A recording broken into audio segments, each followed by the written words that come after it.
Udah record belum?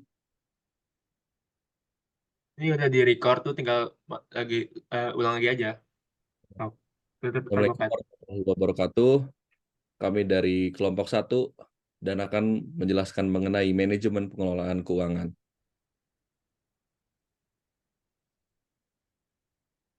Ya, di sini ada anggota kelompok kami berdelapan, ada Faza Arinda, Wildan, Sultan Mujahid, Bima Nabil Najam, Muhammad Revaldi, saya sendiri, ada Rizkola Raja Yuriswan, Muhammad Dafa Alfisyari, dan Muhammad Iqbal Kadafi.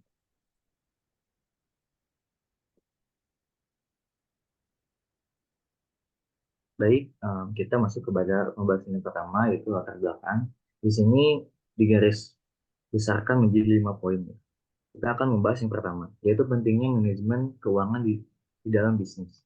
Tidak bisa dipungkiri bahwa kini dinamika bisnis itu bergerak semakin cepat dan juga persaingannya semakin ketat.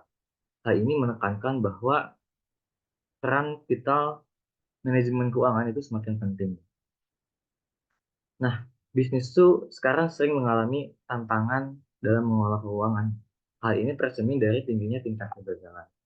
Nah, apa sih sebenarnya kegagalan itu, tingginya tingkat kegagalan itu karena apa? Yang pertama, kurangnya pemahaman dan implementasi efektif manajemen keuangan itu menjadi penyebab utama kegagalan. Nah, selanjutnya tuh perlunya pemahaman yang lebih lanjut tentang faktor-faktor apa saja yang berkontribusi pada risiko keuangan tinggi, khususnya dalam lingkungan bisnis yang sekarang tuh bergeraknya dinamis. Poin selanjutnya itu perencanaan keuangan sebagai kunci sukses. Nah, untuk mendukungnya suatu kesuksesan dalam bisnis, perlunya perencanaan keuangan yang matang, sehingga bisa membantu perusahaan menghadapi tantangan finansial dan juga bisa mengelola risiko. Tapi yang menjadi pertanyaan di sisi lain, yaitu sejauh mana sih teknologi dapat mendukung pengelolaan keuangan di dalam bisnis?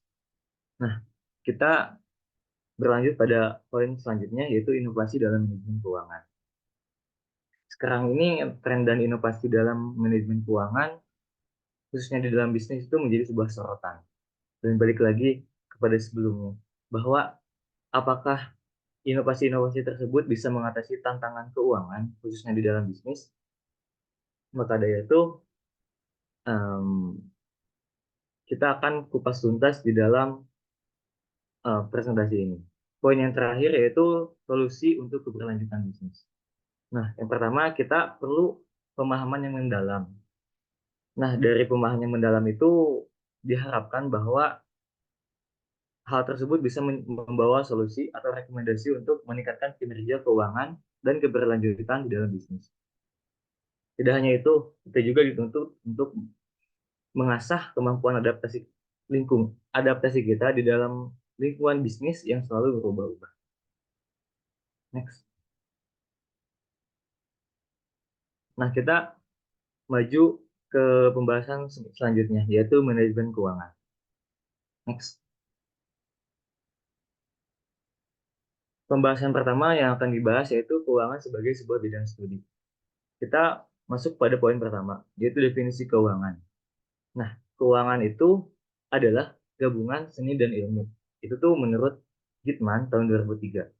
Nah, kalau sedangkan menurut Emery et al. Tahun 1998 halaman 2, keuangan itu tidak hanya itu, tetapi berkaitan dengan pengambilan keputusan dan penentuan nilai juga. Selanjutnya, fungsi keuangan itu melibatkan perolehan, penginvestasian, dan pengelolaan sumber daya. Dan hal ini sejalan dengan konsep et al. Dan Pinches tahun 1996 halaman 6. Selanjutnya, menurut Pinches tahun 1996 halaman 6, manajemen keuangan itu mencakup akuisisi, manajemen, dan pembiayaan sumber daya organisasi dengan menggunakan uang. Yang terakhir, menurut Emery et al. Tahun 1998 halaman 3, keuangan itu didefinisikan sebagai suatu hal yang berkaitan dengan harga-harga bisnis dan strategi keuangan. Poin selanjutnya yaitu natur keuangan atau keuangan secara alami. Secara alami, keuangan itu melibatkan ilmu dan seni.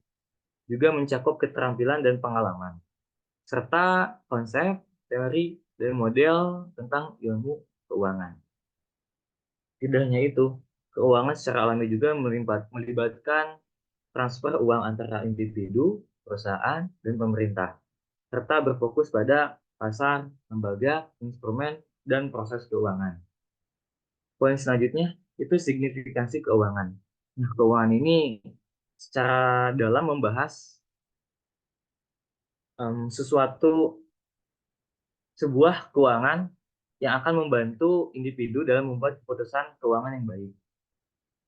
Dan juga pemahamannya tentang keuangan akan mendukung efektivitas dalam menghadapi aspek keuangan di dalam perusahaan. Nah, poin selanjutnya manajemen keuangan.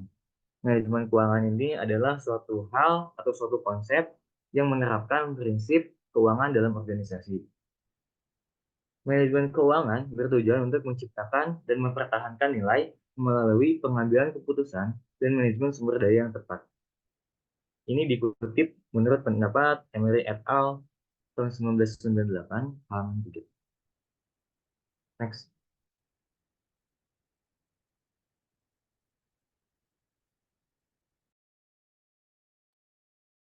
Keuangan manajerial.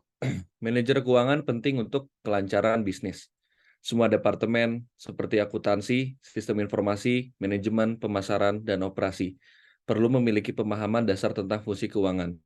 Manajer perusahaan bekerja sama dengan staf keuangan untuk memastikan kebutuhan tenaga kerja, menyusun anggaran operasi, mengevaluasi kinerja keuangan, dan mengajukan proposal terkait keuangan. Pengambilan keputusan keuangan lebih efektif jika dilakukan oleh manajer yang memahami proses tersebut.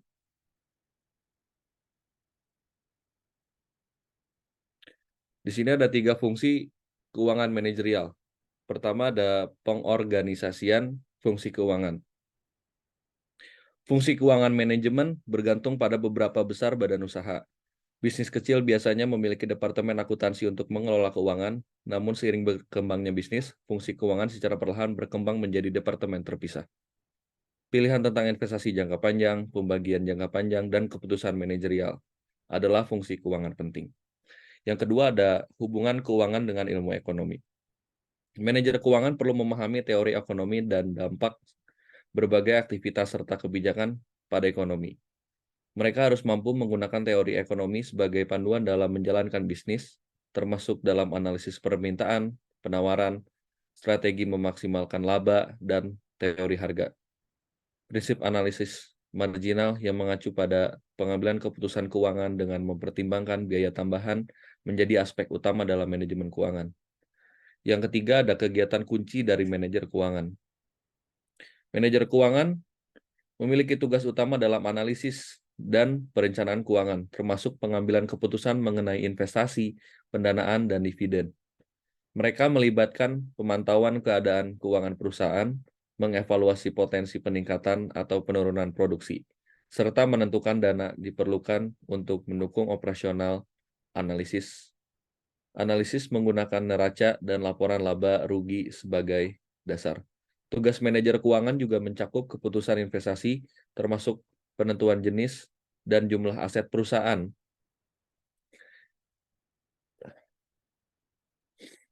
Keputusan tentang pembiayaan adalah langkah selanjutnya, melibatkan pemilihan kombinasi yang tepat antara sumber pembiayaan jangka pendek atau jangka panjang. Manajer juga harus efektif dalam menentukan sumber dana, termasuk biaya bunga dan tingkat keuntungan yang diinginkan. Next.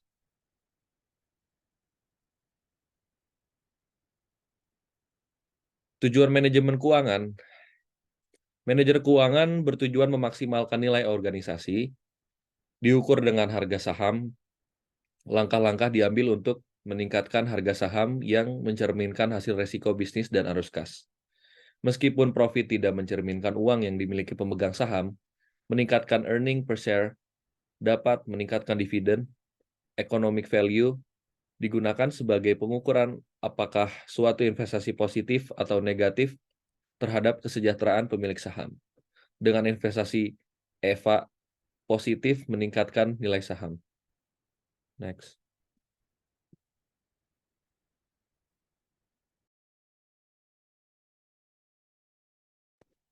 Baik, selanjutnya ada prinsip dasar manajemen keuangan. Yang pertama ada keseimbangan risiko dan pengembalian. Jangan menambah risiko kecuali terdapat kompensasi berupa tambahan pengembalian investasi. Dan yang kedua ada nilai waktu. Uang yang diterima hari ini lebih berharga dari uang yang diterima di masa depan. Dan yang ketiga ada kas, bukan laba, adalah raja. Yang keempat, pertambahan arus kas. Satu-satunya perubahan yang harus diperhatikan. Yang kelima, ada kondisi persaingan pasar. Alasan mengapa sangat sulit mendapatkan proyek-proyek dengan laba yang luar biasa. Yang keenam, pasar modal yang efisien. Pasar yang bergerak cepat dan dengan harga yang tepat. Yang ketujuh, masalah keagenan. Manajer tidak akan bekerja bagi pemilik perusahaan jika tidak selaras dengan kepentingan mereka. Dan yang kedelapan, pembiasaan keputusan bisnis karena perbajakan. Yang kesembilan, tidak semua risiko sama. Ada beberapa risiko yang dapat diverifikasi. Yang kesepuluh, melakukan sesuatu yang benar adalah perilaku yang etis. Dan ada banyak dilema etika dalam manajemen keuangan. Next. Selanjutnya pembahasan. Next. Proses perencanaan organisasi, sebuah tinjauan. Sebuah bisnis memiliki pernyataan misi yang menetapkan tujuan utama perusahaan. Strategi jangka panjang dibuat untuk mencapai tujuan tersebut. Dengan fokus pada bidang seperti pemasaran, produksi, SDM, dan pengadaan, rencana khusus, target kinerja, dan anggaran diterapkan dalam skala jangka pendek. Penting untuk memastikan kepatuhan terhadap rencana dan target, dengan kemungkinan penyesuaian sesuai keadaan saat ini. Proses ini melibatkan umpan balik, pelaporan, dan pemantauan kinerja. Ada berbagai tingkat perencanaan seperti strategis, taktis, dan operasional. Dengan aspek keuangan disebut sebagai perencanaan finansial, terutama pada tingkat strategi dan taktis.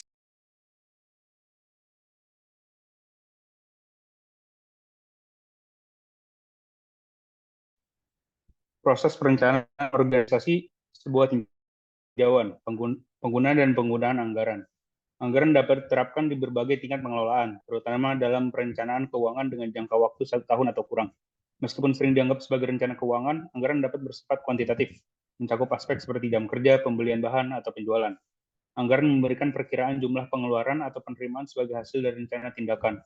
Pertimbangkan waktu, penghasilan dari aktivitas tersebut.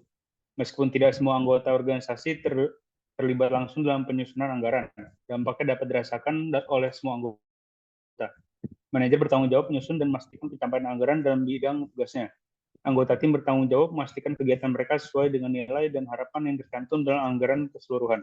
Meskipun anggaran bersifat internal dan tidak dipublikasikan dalam laporan keuangan, pesaing yang memperoleh informasi anggaran dapat memperoleh keuntungan. Next.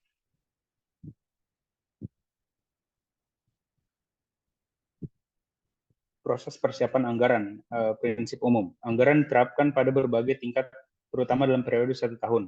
Untuk organisasi manufaktur, menyusun anggaran tahunan melibatkan beberapa masalah utama. Bahkan bagi perusahaan manufaktur kecil, kompleksitas muncul terkait pembayaran bahan, kebijakan persediaan, dan persyaratan produksi yang tergantung pada sumber daya. Idealnya, anggaran rinci seharusnya turun dari anggaran tingkat tinggi yang terkait dengan tujuan perusahaan. Namun dalam kenyataan, perencanaan bottom-up juga dilakukan. Kendala, tujuan, dan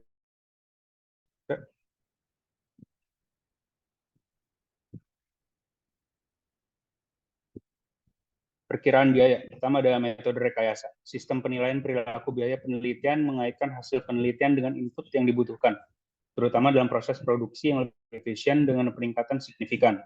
Meskipun cocok untuk tugas administrasi dan penjualan, mencoba menghitung biaya dapat menjadi kerugian jika menggunakan teknik rekayasa. Pabrik-pabrik di Inggris, terutama yang berukuran besar, cenderung beralih ke teknik produksi otomatis yang fokus pada pengenalan dan pengendalian overhead yang tidak dapat dicapai dengan metode rekayasa. Kedua, ada pemeriksaan rekening. Penetapan kategori setiap item sebagai sepenuhnya tetap, sepenuhnya variabel, semi-variabel, atau semi-tetap bersifat subjektif, tergantung pada penilaian akuntan dan manajer.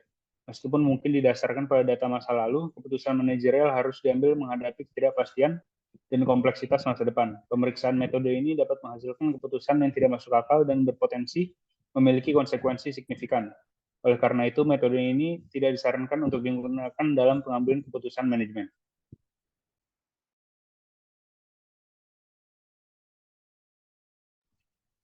Kemajuan dalam teknik anggaran. Metode penganggaran tradisional memulai dengan tingkat kegiatan saat ini dan menyesuaikan untuk perubahan yang diinginkan. Disebut penganggaran tambahan. Proses ini tidak mendalami anggaran dasar dan dapat mengabaikan efisiensi. Industri yang dihadapi tekanan biaya signifikan mungkin perlu lebih banyak usaha untuk meninjau anggaran dasar dari periode sebelumnya. Pendekatan alternatif adalah penganggaran berbasis nol atau zero based budgeting, di mana setiap manajer program itu harus membenarkan setiap biaya seolah-olah program itu baru bagi organisasi. Zero based budgeting menolak gagasan dasar yang sudah ada dan mendorong pertanyaan tentang perlunya suatu fungsi, cara pelaksanaannya, dan biayanya. Manajer terus mempertanyakan apakah suatu tugas bermanfaat bagi organisasi. Next. Kemajuan dalam teknik anggaran. Keuntungan dari zero based budgeting adalah sebagai berikut. Zero based budgeting mengalokasikan sumber menurut prioritas yang diputuskan oleh manajer adalah penting atau kurang penting. Seraya anggaran dialokasikan berkaitan dengan tujuan bisnis, ini menghasilkan alokasi sumber daya yang ditingkatkan. Para manajer, karena harus mempertahankan anggaran mereka, terpaksa membuat rencana di muka dan membenarkan kegiatan. Manajer merasakan rasa kepemilikan yang lebih besar sebagai hasil dari proses ini. Zero based budgeting menciptakan keraguan, dan sikap kritis terhadap proses dan prosedur antar manajer. Sumber daya dialokasikan berdasarkan kebutuhan dan manfaat yang diterima selaras dengan tujuan organisasi. Next. Kerugian dari zero based budgeting adalah selain dalam organisasi yang paling kecil, tidak mungkin dari dasar waktu untuk terus-menerus melakukan kegiatan RIP. Organisasi ini bisa kehilangan pandangan akan tujuan-tujuan strategis jika terobsesi dengan mengamati pusar. Birokrasi pertemuan dan laporan dapat membuat para manajer kewalahan. Dalam organisasi pemerintah, para manajer dikunci untuk mengirimkan program tertentu berdasarkan hukum.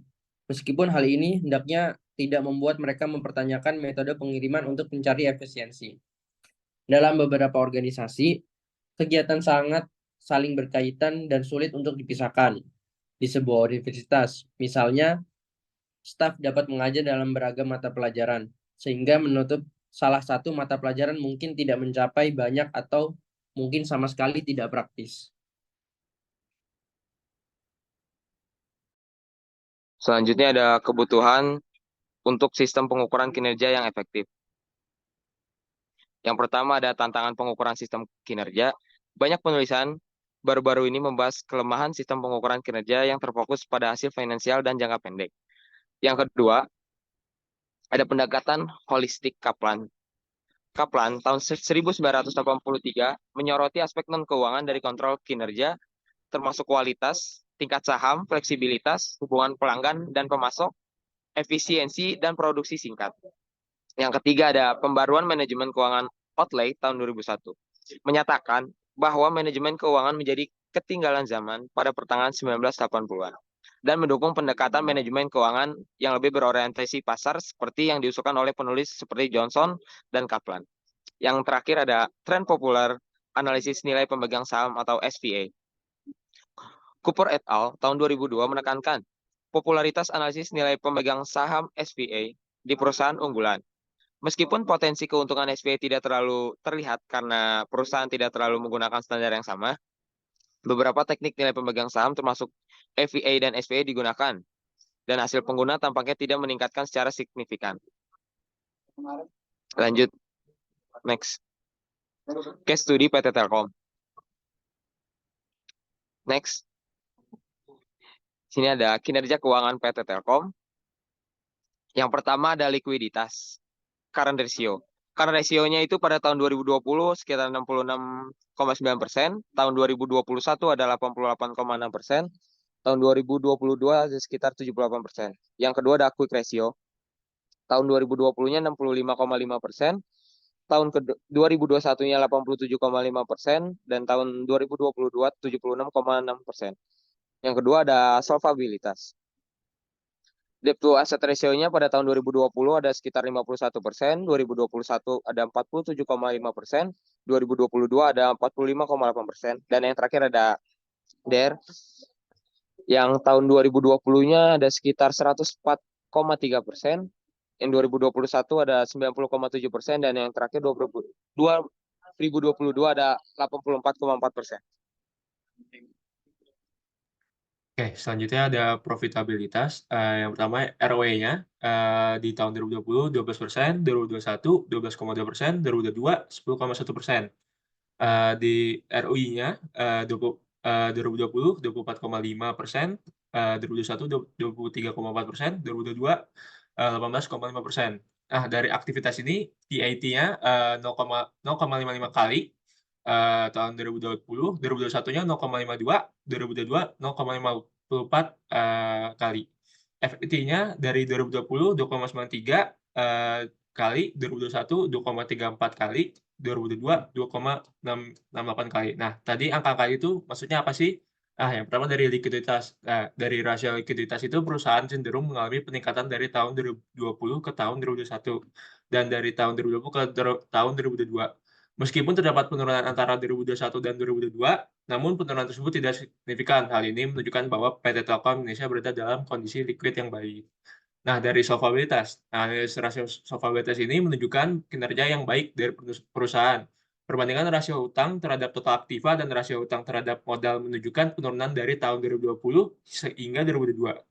Penurunan ini mengindikasikan bahwa perusahaan semakin mampu dalam mengelola utangnya. Oke, dari profitabilitas. Nah, dari rasio pengembalian aktivitas dan rasio pengembalian modal menunjukkan bahwa penurunan selama periode tersebut kenaikan total aktiva dan total modal menyebabkan perusahaan kurang efektif dalam memanfaatkannya untuk mendapatkan keuntungan, sehingga profitabilitas mengalami penurunan. Oke, yang terakhir dari aktivitas ini, rasio aktivitas menunjukkan kinerja yang kurang baik dari perusahaan. Perputaran total aktiva dan perputaran aktiva tetap mengalami penurunan dari tahun 2020 hingga 2022. Hal ini menandakan bahwa perusahaan belum optimal dalam memanfaatkannya asetnya untuk menghasilkan pendapatan.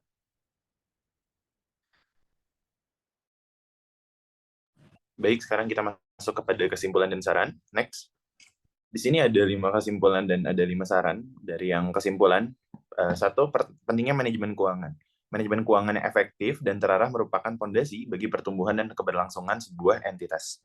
Yang kedua, transparansi dan akuntabilitas. Transparansi dalam pelaporan keuangan dan akuntabilitas dalam penggunaan dana sangat krusial untuk membangun kepercayaan pemangku kepentingan. Selanjutnya, pengambilan keputusan berbasis data.